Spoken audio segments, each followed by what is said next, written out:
गुजरात के राजकोट में शनिवार को टीआरपी गेम जोन में घटे अग्निकांड में कई लोगों की मौत हो गई है, जिसके बाद राजकोट भारतीय जनता पार्टी के अध्यक्ष मुकेश दोशी ने एक पत्रकार परिषद का आयोजन कर लोकसभा चुनाव के परिणामों के दिन किसी भी तरह का सेलिब्रेशन नहीं करने का ऐलान किया है।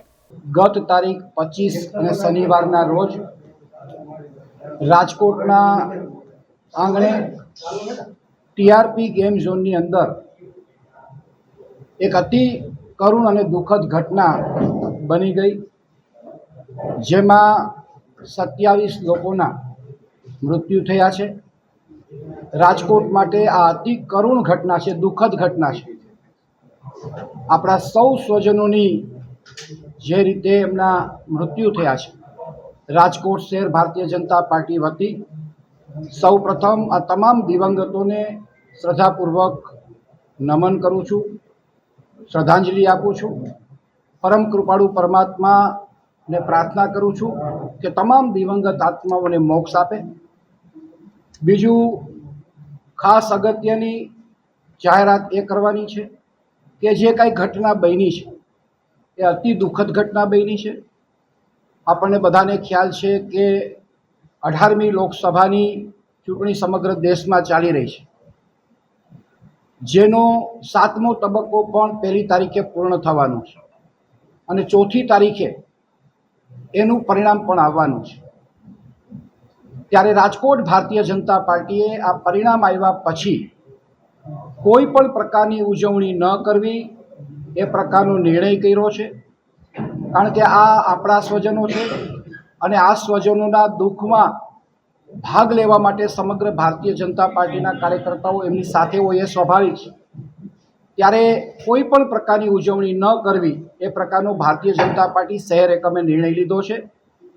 જે કાર્યકર્તાઓને મતદાન ગણતરીના સ્થળ ઉપર જે જવાબદારી સોંપવામાં આવી છે એ જ કાર્યકર્તાઓ ત્યાં હાજર રહેવાના છે। એ જ કાર્યકર્તાઓ સિવાયના કોઈ પણ કાર્યકર્તાઓ હાજર ન રહે એવી આપના માધ્યમથી અપીલ પણ કરું છું। કોઈ પણ શુભેચ્છકો હોય કે કોઈ પણ પ્રકારના ટેકેદારો હોય એ ત્યાં ન આવે એવી પણ અપીલ કરું છું। અત્યંત સાદગીપૂર્વક આખો ચૂંટણીના પરિણામ પછીનો માહોલ રહે એ પ્રકારની અમારા આદરણીય રૂપાલા સાહેબની પણ લાગણી છે અને પરિણામ સ્વરૂપ આપ સૌને આજે અહીંયા નિમંત્રિત કર્યા છે।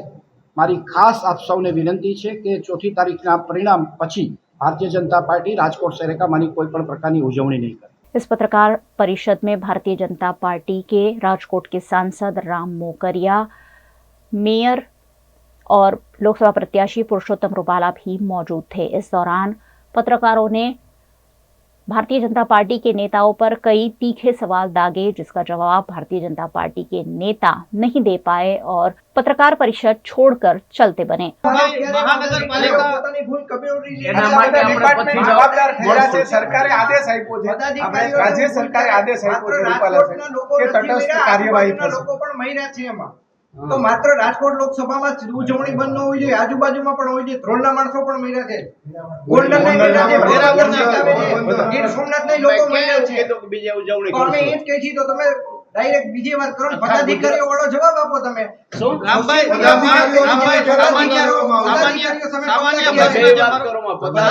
શ્રદ્ધાંજલિની વાત કરો છો। ભાજપના કેટલા વ્યક્તિઓ આમાં સામેલ હતા એવું કઈ તપાસ કરાઈ છે? કારણ કે અધિકારીઓ પર પ્રેશર પોલિટિકલ પણ હતું એવું સૂત્રો કહી રહ્યા છે। આ બાબતે તમારું શું માનવું? અમારું કઈ કહેવાનું નથી। રાજકોટ મહાનગરપાલિકા અંતર્ગત આ જે વિસ્તાર છે તે આવતો હતો, મેયર મેડમ ને આટલા મીડિયા કર્મીઓ છે પ્રથમ વખત જોઈ રહ્યા છે, આ ગંભીર બાબત નથી? છાપામાં પદાધિકારીઓ સ્ટેટમેન્ટ આપે છે, અધિકારીઓનો વાત બધા ડિપાર્ટમેન્ટ સાંભળો, તમે શું કરો છો? આટલા બધા ડિપાર્ટમેન્ટ જવાબદાર થઈ રહ્યા છે, ફાયર વિભાગ, જીપી વિભાગ, જ્યારે અમને ખબર પડી ત્યારથી 7 વાગ્યાથી બધા કાર્યકર્તા આગેવાનો ત્યાં હાજર હતા।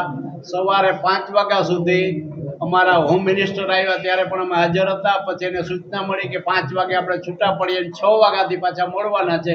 સતત સવારે 6 વાગે નાઈ ધોઈ બધા તૈયાર થઈને આવી ગયા હતા અને એ જ્યાં સુધી રહ્યા ત્યાં સુધી અમે હાજર રહ્યા। સડકથી લાશો પાસે તમે શું કરતા હતા એમાં જાણવામાં અમને જરાય રસ નથી। લાશો શું કામ છડકી એ જાણવામાં અમને રસ।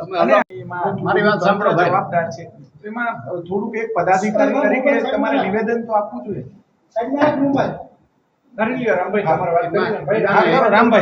એવી વાત છે કે જે લોકોના મૃત્યુ થયા છે એ બધા જ લોકોની અગ્નિદાહ દેવાઈ જાય પછી આપણા હિન્દુ સમાજમાં રીત રિવાજ મુજબ એને શ્રદ્ધાંજલિનો કાર્યક્રમ થવાના છે. 26 ડેડ બોડી સોંપાઈ ગયા છે. એક ડેડ બોડી છે એ આવી ગયું છે, પણ એના સગાવાલા સવારે લેવાના છે. કાલે સવારે લેવાઈ જાય, અગ્નિદાહ થઈ જાય પછી સમગ્ર ભારતીય જનતા પાર્ટી રાજકોટ એકમ અને અન્ય સામાજિક સંસ્થા એ દિવંગત આત્માના કલ્યાણ અર્થે એક શ્રદ્ધાંજલિ સભા